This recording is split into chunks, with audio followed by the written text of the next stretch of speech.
Do you have somebody in your life that is just almost impossible to live with? It might be a family member or coworker or somebody just in your community of friends, but they aren't like they used to be. They take everything personally, very defensive. And when you try to point things out to them, they just think you're criticizing them and attacking them. Now, we live in a time these days when there's just a lot of emotional turmoil. There's a lot of stress going on. And a lot of times this affects people in different ways. Now, I'm not a psychologist. I'm not a counselor. I'm not even a coach. But I have been around for almost 7 decades now.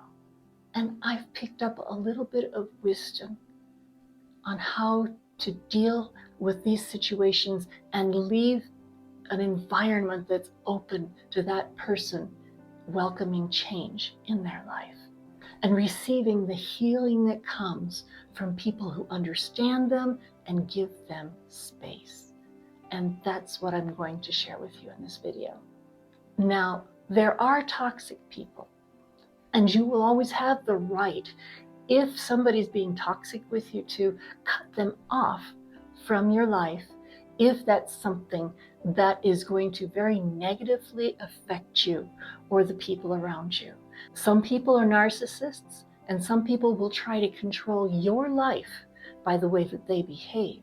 If you sense that that is the case, then you are not obligated to try to change that person or to try to live with that person to try to make them feel better about you. But if this person is just being difficult and you can tell that they need to move out of some of the areas that they've been dwelling in, if you have compassion for that person, and if you are stable enough in your own relationship with them, then there are things that you can do to provide an environment for change in their lives.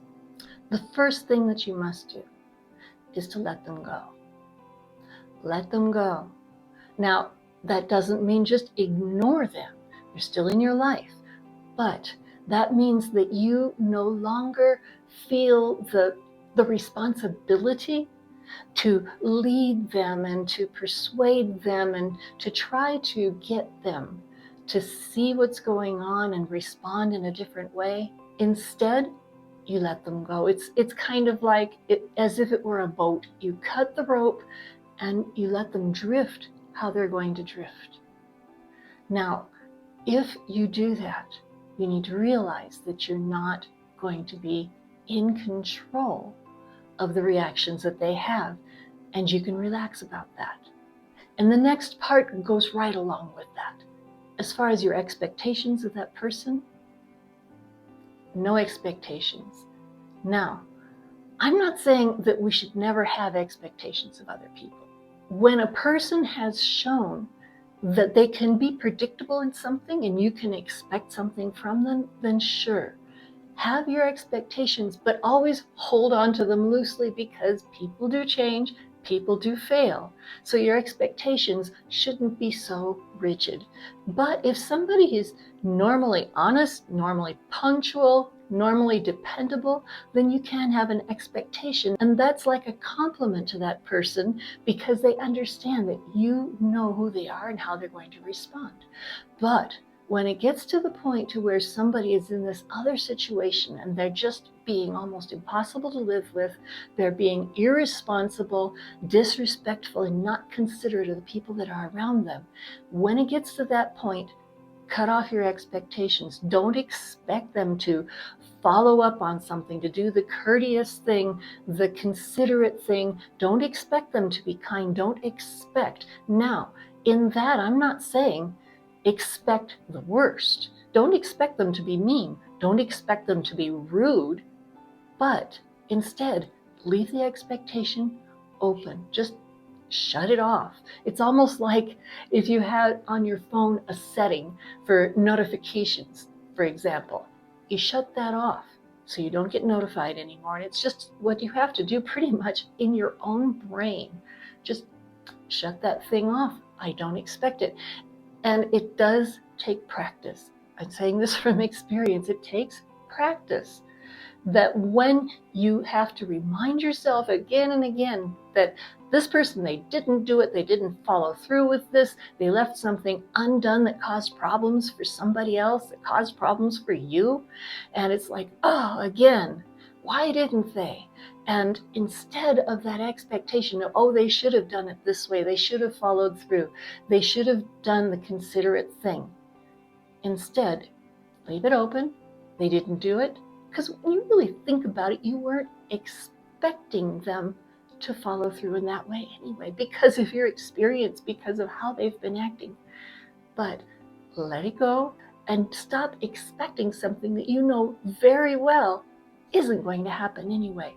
What happens when you do that is that is the first step inside of you to be able to live with the situation without it causing you so much stress. When you can relax in that situation and be around them, be relaxed, be kind, be courteous, be a friend, and not have that expectation of, oh, they disappointed me again, but just calm. And it does take a bit of practice, but after a while you start finding that your thoughts line up with what you've told them to do in those expectations. Now the next step, the one that I take next, is that then I pray for that person. I believe in God. I believe that people can change, and so then I'll pray. And it might seem like, well, why didn't you pray for that person first before the other steps? Well, that might affect the way I pray. Because sometimes if we want to control somebody in a good way, we want to help them, we want to help them find the right path, we want to give them every kind of counsel and opportunity that we can, and they just don't want it, we have to let go first. And then after that, the step of praying for them. If you're not a praying person, at least be mindful of their situation. Consider their situation and put yourself in a place where you are available to be of help to them in their life, but without pushing, without trying to coerce, without doing things that may not be controlling, but in their eyes, it seems to them like it is. Relax, let things go, be kind, be a friend, maintain whatever that relationship is, but relax. And in my case, that happens with prayer. After that, the next step would be to really think about their situation, recognize in their life, in their situation, and what they've been going through, the possible origin and the cause of why they are acting like they are. Most likely it's some kind of a hurt. You may be able to even identify who it is that has hurt them, what situation has left them feeling neglected or bruised emotionally. Sometimes you can't know, but if you really think about it, you can often see the origin of their behavior and the reasons behind it. It helps so much to take a look at the large picture. Take a look at what could be behind this, and then you can have more understanding. And also this will give you hope, because when you see that there are ways that this happened, the ways that they got into this problem, you'll also see that there are ways to get out of that problem. And this is so central to allowing this person space to heal. Because if you can see the hope, that is what keeps them in your life. That is what keeps you from rejecting them or just pushing them aside because it hurts you the way they're acting. But when you see that hope, it gives you a reason to keep going. It gives you a reason to maintain that relationship. And at this point, when the person sees that you are letting them go, you are letting loose of your expectations for them, you're giving them a freedom that maybe they haven't felt before in that relationship. And then when you take that step and see the hope that is there and the possibility in them finding their way into healing and wholeness, then the change can start to begin. And the next key step to remember is not to judge. When you see the situation, when you understand the background, it becomes so much easier to not judge, to not pick things out and say, oh, they are this, they are inconsiderate, they are neglectful, oh, they just don't care, and find the things that are wrong with them. When you stop judging the person and evaluating them, especially comparing them to yourself, well, if it were me, I would. When that judging stops and you keep yourself from doing that, by having that hope for a good resolution in their situation, then the path is open for them to be able to turn around, even if it's slowly, but to turn things around in their lives and come back in a way that's more similar to how they had been before. Because one thing that nobody wants to hear is somebody that's judging and saying, I told you so. We don't like being judged. That's the truth. And a person who is going through a change and needing the environment and the space to be able to make that change in their lives, the last thing they're going to respond well to is the feeling that somebody's going to judge them and say, well, I told you so, when they start coming back around.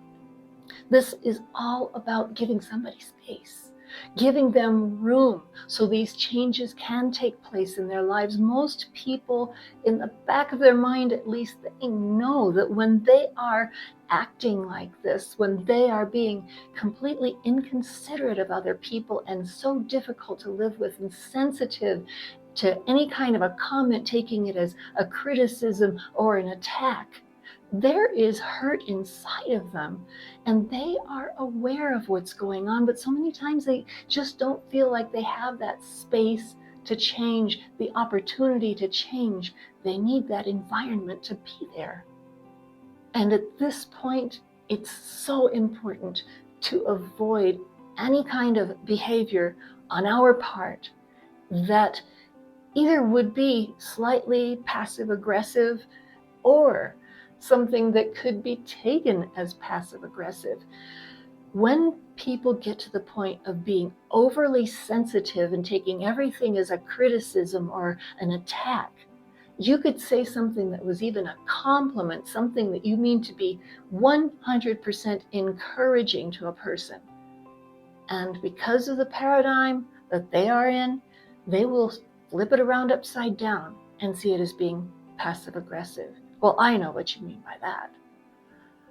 So at all costs, avoid either being passive aggressive or saying things that might be able to be interpreted as being passive aggressive. I know it sounds like walking on eggshells, but if you're unsure, instead of just being so careful about something, just show compassion and be available. And sometimes it's better to say nothing if you're not sure. It is so easy at that point, when people start taking everything wrong, just to give up and just say, if this person's going to be treating me like this, if they're not going to respond, I am showing all the compassion I can, the understanding, I'm being patient, and if they just don't want to respond, it's easy to give up. At that point, don't forget this person's value to your own life, this person's value in their relationship that they've had with you, with your community of friends, with your family, or whatever that relationship might be. Don't give up. And the last part would be to be available. Because when you have gone through all of this and you have let go, you've given them space, be available. It's just like you're playing a team sport. You're not on the field playing, but you are on the bench. You are available when that person wants to come to you, and that coming to you might be in a tiny, tiny way, but you're going to recognize it when it happens, and you're available. And make sure that they know that you are there, you're available, you have not cut them off. And make sure that they know that you are welcoming their smallest move that they would make towards you. Be available. Be ready. Now, All of this said, I can't promise that things are going to come out right. But one thing I can promise is that if you don't take these steps, you're not going to be able to give that person room to come back around, to recognize what's going on, to heal, and to come back into a proper relationship with you. I don't know if these steps may sound complicated to you, but really they aren't. There's a lot of common sense here in relationships. But I'm going to leave a list of these steps in the description below this video so that later on you can copy them, you can remember them, and you can use this information to help you to provide an environment for somebody where change and healing can happen and restored relationships. Just remember that anytime you find yourself in a situation like this and it gets to the point to where you need to let go of somebody, you can do it, and you could do it for their own good. Relationships can heal. I've seen it happen, and it can happen in your life too. So thanks for watching this video. I would love it if you'd subscribe to my channel. That way we could keep this conversation going, and please comment below if any of this resonates with you. And thanks for being with me in this video, and I'll see you in the next one.